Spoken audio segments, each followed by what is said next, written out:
Hello everyone, welcome back to my channel Sneha official ব্লগের নতুন ভিডিওতে তোমাদেরকে আরও একবার স্বাগত জানাই।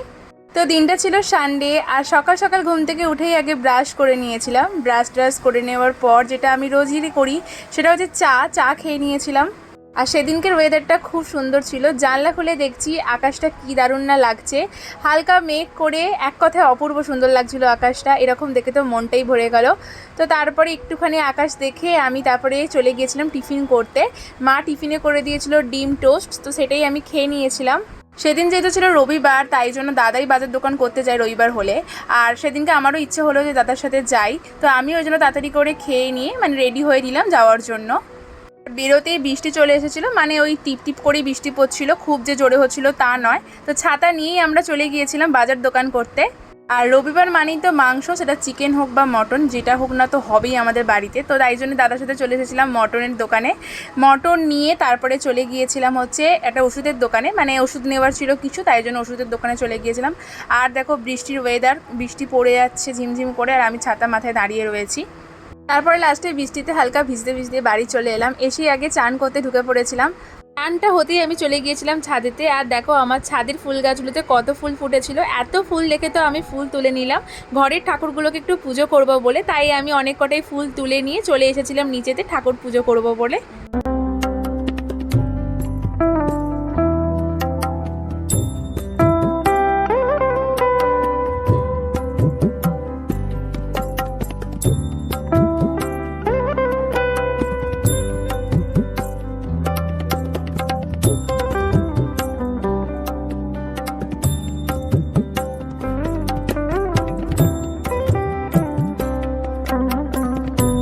পুজো সেরে নেওয়ার পর দেখি মা রান্না করছে, মাংস বসিয়ে দিয়েছে।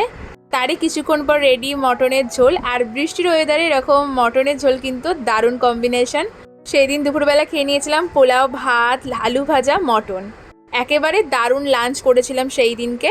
তারপরে দুপুরে খাওয়া দাওয়ার পর রেস্ট নিয়ে নিয়েছিলাম। তারপরে হঠাৎ করেই বন্ধু ফোন করে বলল চল ঘুরতে যাবি। তাই জন্য আর রবিবার তো ঘরে বসে থাকতে ইচ্ছা করে না, তাই বন্ধু বলতেই চলে গিয়েছিলাম ঘুরতে। তাই ঝটপট করে রেডি হয়ে নিয়েছিলাম। একেবারে সুন্দরভাবে সাজগোজ করে আমি বিকাল হতেই বেরিয়ে পড়েছিলাম। তারপর টোটো উঠে পড়েছি। হঠাৎ করে আমরা ভাবলাম যে কোথায় যাওয়া যায়, তাই ভাবলাম স্টেডিয়াম যাওয়া যায়। আমাদের এখানে স্টেডিয়ামে রবিবার কিন্তু ভালো একটা আড্ডা দেওয়ার জায়গা।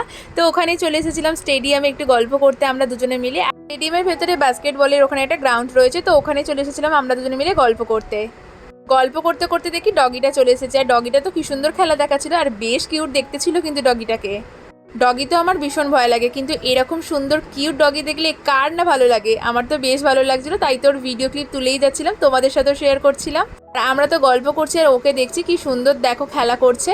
এই যে আমার বন্ধু রচনা, ওকে তো তখন থেকে দেখানোই হচ্ছে না, শুধু আমার ফেসটা কি দেখিয়ে যাচ্ছি তোমাদেরকে।